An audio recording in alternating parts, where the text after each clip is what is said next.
எது உண்மையான காதல் என்று என்னிடம் ஏகப்பட்ட கேள்விகள் கேட்கிறாய். உன் கணக்குப்படி இது வெறும் ஒரு ஈர்ப்பாக இருக்கலாம், அல்லது ஒரு சாதாரணமான பழக்கமாக கூட இருக்கலாம்.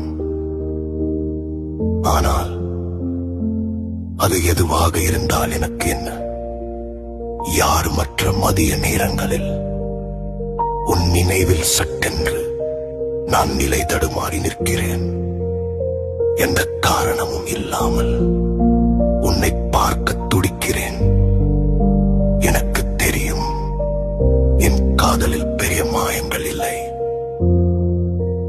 வானத்தை பிளக்கும் வசனங்கள் என்னிடம் இல்லை. ஆயினும்